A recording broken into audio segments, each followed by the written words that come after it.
Welcome to the Spectrum Connection, a podcast hosted by Jess and Alyce. As two mums of neurodivergent kids, we are here to share our experiences, insights, and advice with other parents navigating this unique journey. Join us as we discuss everything from daily challenges to breakthrough moments, all with a focus on understanding and celebrating neurodivergence. Hello, everyone. In this episode, we're going to be speaking about finding the right therapists and how you do that. I think this is a huge one for our parents who are listening, because we all know how difficult the process is. Well, sometimes it might be easy, but a lot of us have difficulty finding the right therapist for our child and one that sort of connects with our child well. And then in comes all of these other things where therapists are leaving or moving on, and then you got to find another one. So yeah, we wanted to have a chat about what it means to find the right therapist and maybe what's like a neuroaffirming way of finding a good therapist. So yeah. I think comes into wait lists as well. I think some people don't really have options for therapists in some areas. Like you just have, you either put your name down to every place in your area, or maybe you've only got like a certain select few, especially in rural areas. And the wait list is so long, it's kind of like you either go with this therapist or you have nothing.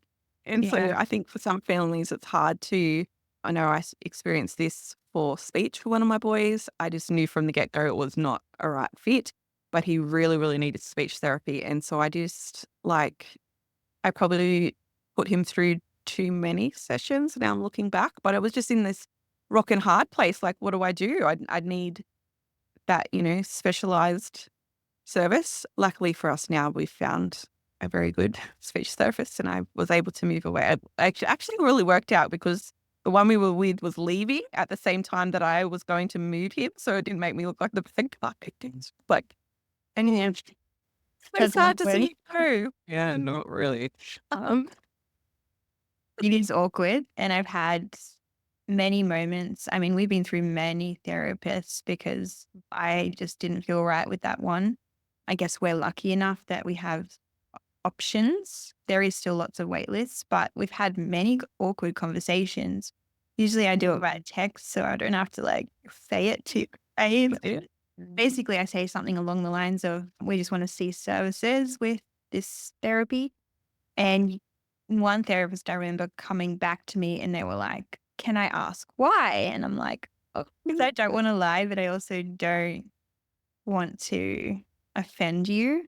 But I think that's a good thing to know about therapists is, the good therapists know that not all children are going to build a rapport with them.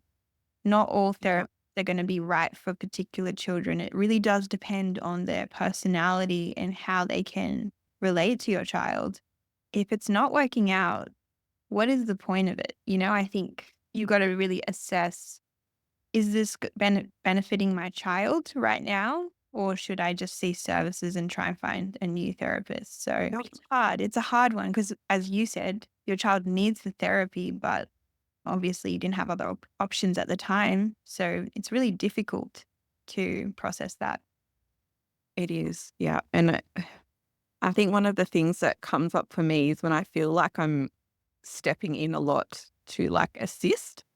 That's when I'm like, maybe this isn't a great fit, because especially when, you're only a couple of sessions in and rapport hasn't even been built yet and they're trying to push certain things. And I'm just like, hang on, I don't know whether for some therapists, there's that pressure, I guess, because different families want different things. And, some families may be expecting something from the get-go, but I'm definitely not one of those. I know rapport takes a long while to build up and it's beneficial to build that first. And so, yeah. So it's so important. It is the most important thing. They are not going to engage in any type of strategy, game, anything that you're going to do in therapy unless they actually have rapport with you. And I wonder, because a lot of therapists, most therapists I think do this. I don't know if all therapists do this, but they have a session with the parent first or a phone call or something just to sort of build an understanding of goals and what your child likes and all those things and any accommodations they can make. I think a good therapist will do that before meeting the child so that they can have everything set up so that it's kind of like an ideal environment for them. Maybe their child doesn't like bright lights, so you dim the lights, have all these accommodations in place so that they are comfortable from the get-go.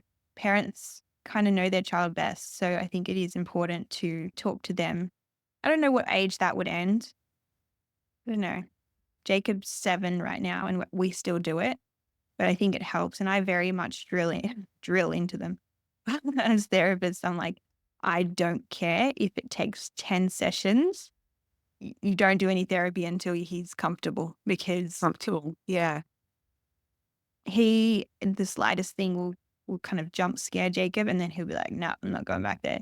So I'm like, you really need to build that relationship first so that they're comfortable, because our kids are so sensitive, and one thing could just sway their opinion on it and nothing. Yeah. I'm the same. I'm very forthcoming with wanting that parent meeting first before we start, or at least after the first session, so that I can explain like the background, because I'm a big one for not wanting to talk about my children in front of them. I Yeah. think that's really detrimental. And I know therapists that just openly do that. I just cringe. And so as a parent, that's something that I try and put in place and let them know that I don't want to speak, negatively about my child's challenges. I actually have a horror story about a psychologist. Are you ready for this? I don't know. So I was challenging with my 2 older boys at the time at school, like lots was going on, and reached out to a psychologist that was recommended. Oh, she's great. She did this and this. Okay, this is the one. So I asked for the parent meeting. I went in, I did the parent meeting. She sounded great, but there was something, you just get that vibe. I'm like, I don't really know, but she sounded great. I explained to her I don't want to speak about their challenges in front of them. This is why I did. And she said, yeah, we'll do alternate. So we'll do parent meeting one time, child meeting the next, and we'll just alternate until we get on top of things. Asked me what my concerns were for each. The very next appointment was the child one. So I went with the child, and she hardly spoke to the child, and instead spoke to me the whole time about the child, which is exactly what I asked her not to do. And so here I am trying to answer her question, not be rude, but also put it in a way that was, positive.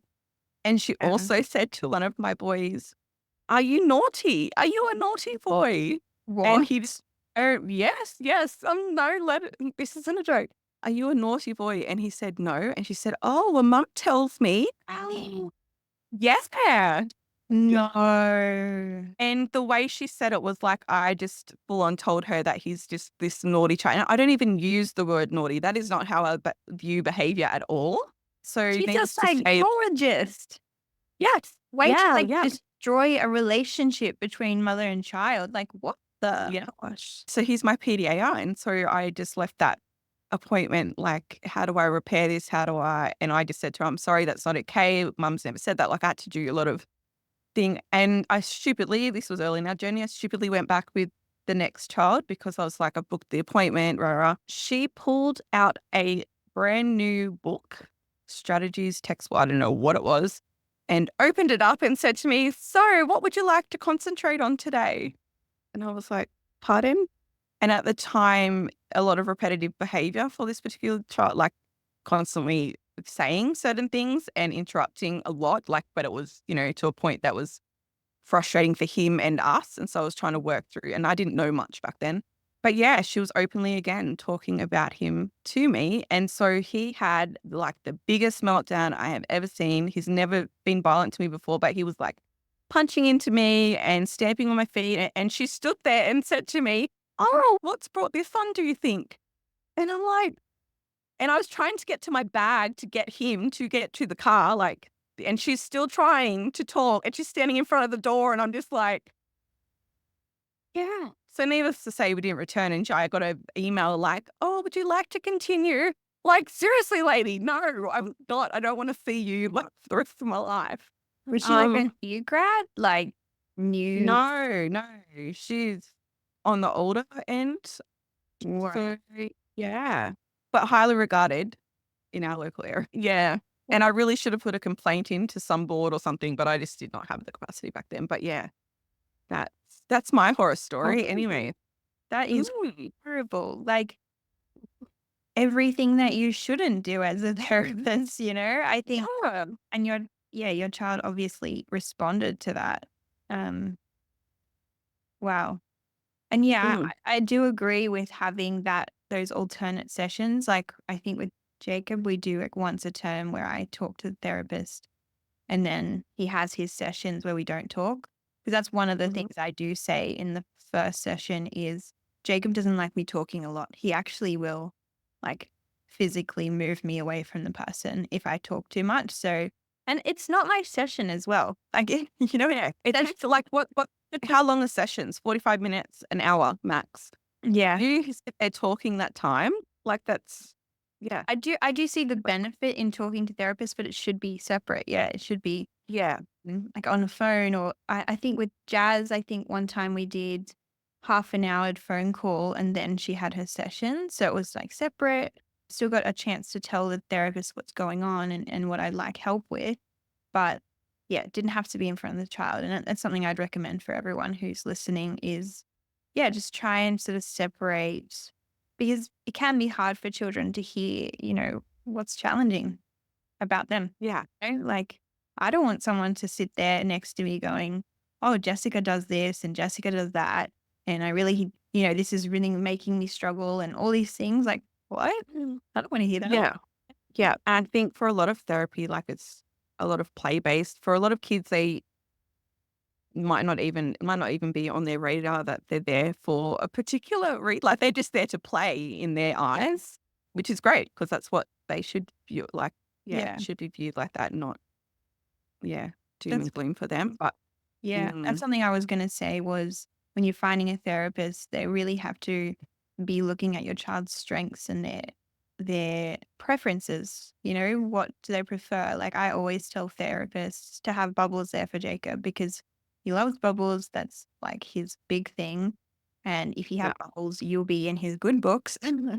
But yeah, I was like, you need to use their strengths and what they are drawn to be able to yeah, build that rapport.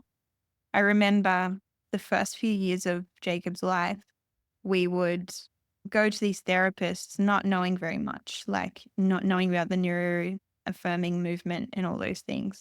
And then I met Adina from Play Learn Chat and she like transformed my mind about what therapy should be and you know that it should be strengths based. It should be all about what they can do and not like deficit based. And yeah, she has this really good checklist, which maybe we'll put it in the show notes or something. It's free on her website and it's a checklist. And I want to get the name of it right. I wrote it down somewhere. Oh, yeah. How affirming is your child's team? So it's like a checklist. I think it's like green, orange, and red on like sort of check off how your therapist goes with each of those items and then you'll see how neuroaffirming they are. And I thought that was a really cool resource for parents to use when finding new therapists. It's pretty good. yeah. And I think that's really important too because I feel neuroaffirming practice is becoming like a buzzword because it's just popping up everywhere now, and it's like I think some therapists are using it. Yeah, I'm neuroaffirming without actually knowing what neuroaffirming means to that like deep level. Like they're just saying it on the surface level, like, maybe they think, oh yeah, we have knowledge about autism, for instance, but still doing the non-neuroaffirming approach to therapy. So having that checklist, I think, is great for parents, especially if you're not quite sure what neuroaffirming therapy looks like. Yeah, I think absolutely. when you first talk to the therapist, talking about that, so asking them, how are you neuroaffirming? Because you say it on your website, you said it everywhere on these advertisements. How are you neuroaffirming? Because recently, well, this year, we've been struggling to find therapists for my kids because they've been trialing new ones. It's just been going kind of like horror stories, like you said, after one after the other. And Jacob will just instantly switch off and I'll know that we can't go back again. So we found organization that only has neurodivergent therapists. And it's been like the single greatest thing ever. Just knowing that they understand his sensory preferences or his sensory challenges as well on a personal level. Like they know how that feels. May not know the exact same thing, but they know how it feels. So they accommodate him so much, and so far so good. And I had that conversation with them, and they were able to explain how they do things in a neuroaffirming way. And so I encourage that to be one of the questions you ask your therapists when you start, because yeah, we definitely did that with them. And I think because they know it from a personal lived experience, that's how I felt comfortable with them, and I kind of like they understood where I was coming from and where Jacob's coming from. So yeah, it's pretty cool. Yeah, that's really important. Mm. Yeah. I think also, like, from a parent's perspective, you should kind of know what goals your child's therapist is working towards. And it should be that collaborative approach of you two working out what the goals are, whether that's, aligned to their NDIS goals, or you come up with different ones depending on their, certain stage of life or what challenges they're having at the time.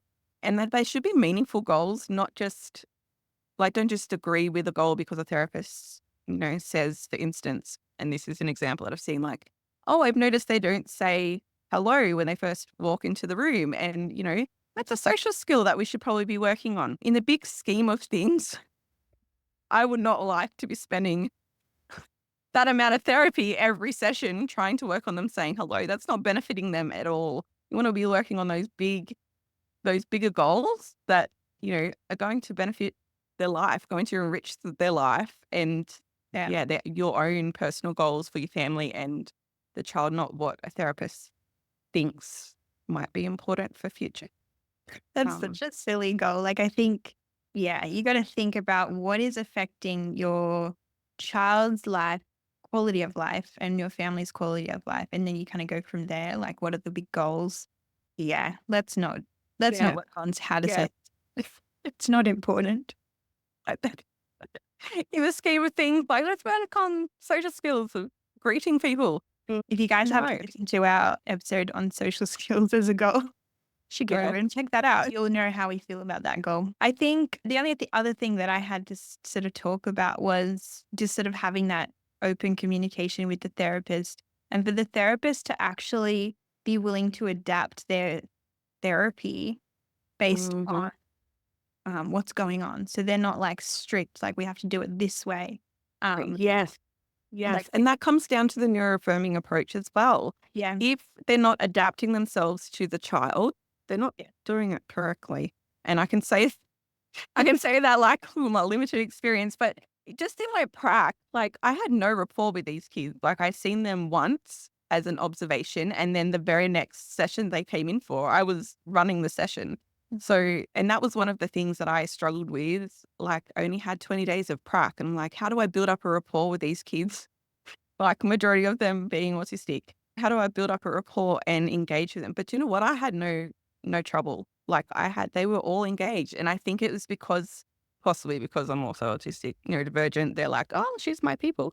But also, like, I just went with it. Like, you don't want to sit at the table? That's cool. Let's sit on the floor. Like, I adapted to, what they wanted to do, and I didn't have a problem. Whereas I've been in therapy as a parent, looking at it like my child is not going to sit down for the whole therapy session. So can we just like stop wasting this time? And like, we're not at school here. I don't need them sitting. Like, get on the floor with move that toy, because they keep getting up and moving around, and they're like, oh, sit down. No, let them stand, let them move, do whatever. Like, do with them. Go with them. That's going to be more. Yeah. And if the therapist can take that feedback, if the therapist can take that feedback from a parent and go, okay, we need to change that. And like they're open to hearing that from you. If they're a good therapist, they're open to hearing that because they want the best thing for your child. They don't want you to sit back and not say anything and then for the child not to engage. Like that's wasting everyone's time. So, and it's frustrating for them too. I think I've seen like a new grad that like really really trying, but really struggling. And, you know, I don't know if that's the way she'd been taught to do it, whatever. But you could tell it was frustrating for her too, because she's expected this child to sit and do this activity thing and it's not working. And so, you know, so I just learnt to use the phrase like, oh, I've learnt that they, you know, respond better if we do X, Y, and Z at home, just to Yep. kind of give the prompt, like that's what she was doing. Mm. That didn't really work with this particular therapist, but tried. And that's how I knew, okay, this isn't working. We need to find a new one. Because There's only so much you can do. essentially learn their therapy based on like this structure that they learn in university. And I know they have to crack and things, but I just think you just got to be able to adapt and change the session if it's not working out, and listening to parents' feedback on that. But we did have a few comments from our community, and one of them was, my advice is that whilst you may connect with the therapist as a parent, that doesn't mean it's the right fit for your child. That's a good one. Yeah, that is a really good point. Mm-hmm. Yep. I And think- sometimes I don't even think it's connecting with the therapist. It could be the environment as well. We were at a certain place that used essential oils. One child absolutely loved the smell, and the other one was just like, I'm not going in there, it stinks. And so, like, open, honest, you know. And but yeah, that's I'm the it same. took a little Sorry. while to get there onto like, why don't you want to go in there? Like, it's great, it's got this and that. And then one day it was like, it really stinks in there. I thought it was nice, but you know, whatever, each their own. But yeah, so sometimes it just might be the environment. I think just from memory, you were going to a therapist on a busy road. Was that Yeah. So you? yeah, Jacob tried this new OT, and he already doesn't like loud noises, sudden noises, or waiting areas. So usually we try and like speed through that process. But this place didn't have parking close by, so you had to like walk down the road. It was a big, busy road, trucks going past. And every single time we'd get to the front doors, and he's like covering his ears. There's so much noise, and he'd just sit down and have a meltdown. And I kept asking, like, do you guys have like a back entrance? Like, or is there anywhere we can park closer? And it just wasn't a good environment. That therapist wasn't the greatest as well. I mean, she asked me, when do you think Jacob will speak? What? Oh, what? One, I have no bloody idea. How Oh, did anyone know that? It was such a strange question. But anyway, should have just said, I think maybe on Thursday at 3 p.m. you might decide to. What type of question is that? but the good thing about his new therapy center, the neurodivergent therapists are able to change the environment based on his preferences. So he actually goes into therapy when there's no other kids in the waiting room or in other rooms. So it's nice and quiet. It is a small center. They do have a dog, kind of like a therapy dog, in the reception area. And he's not too fond of dogs coming up to him. So the next session, after seeing that with the dog, they had the dog go out and come back after Jacob's session. So they just were willing to adapt the environment to his needs. And I was like, that's kind of ideal. That's what you want, right? Yeah, that's how it should be. He Yeah. shouldn't have. I have a really great therapist for one of my boys who like struggles with the transition out, and she's so great at just like every time we go to the session, it's a different thing that she's using, but it's like this transitional item to get us out the door, like blowing bubbles on the way, or like one time we planted rice out in the like it was just rice. We're let's plant some seeds along the garden bed to the car, and my child still goes as we're walking in, Mum, those plants haven't grown yet. It's been a year and a half now, and I don't have the heart to tell him that they will never grow. But anyway, that's great. It's a good. That's really cool. When they just go that little bit extra, they know it's going to be a struggle to get to the car. So seeing you taking a child kicking and screaming to the car in a busy car park, they just help that little bit. Like, that's really nice.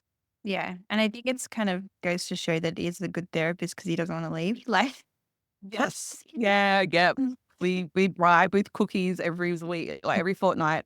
And at the moment, we're having trouble because the cookie lady's on maternity leave. So that breaks that routine. Oh, no. Um, No. Why would she do yeah. it? I know. How dare she have a baby? We are cookie fix after OT. Yeah. Hopefully she comes back soon. But the other comment that we got from the community was to keep an open mind and clear mind of the child's goals. Don't be afraid to change if it's not working. So yeah, that's kind of like what we were talking about. Be open to changing. It doesn't have to be the same 5 goals that you had at the last session, you know? And feel comfortable, I think, to ask questions as well. Like, oh, how is this helping with this goal? Or Mhm. especially if you're not sure how it links. Yeah. Was that, yeah, a good therapist should be able to explain that to you so you got a bit of knowledge about it as well.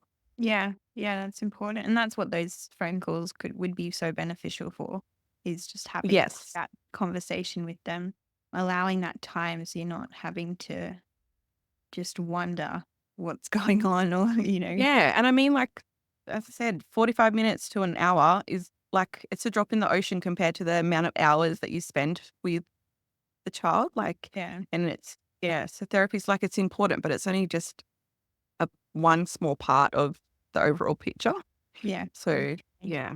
Yeah. And usually those sessions, especially when you've got young children, those sessions are designed for parents as well to continue doing things at home or helping Right. things at Yeah. home as well. So, you know, I know there's a few changes with the NDIS at the moment, but keep in mind that parent consultation is important and Mhm. can be done with NDIS funding. So, yeah, it was a cool topic. I think important. Yeah. I just hope we covered everything. Did we cover everything? I think so. Yeah. Let us know, guys, if you Yeah. We missed it. Let us know if we missed anything because it is a big topic, I think. There's so many different Yeah, things to consider. you could talk about many different things, I think, but if we put up a post on Instagram, maybe you guys can tell us what you think is important when meeting a new therapist, or what you think is beneficial. Yes. And Idea.